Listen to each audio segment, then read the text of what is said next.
Sa bababa ko. So kailangan lang natin to lagyan ng circlip. Yun, hanap lang tayo ng circlip.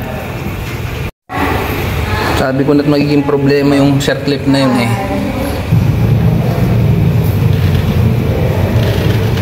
Sakto, pumasok naman. Yan, pumasok na. Sige, textingin ko na. Pakit na ako. Magsesentro pa yan sa basement.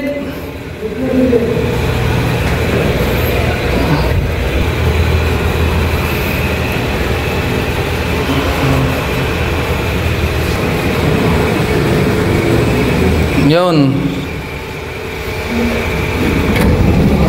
Yun, okay, functional na. Okay na. Lalabas na tayo.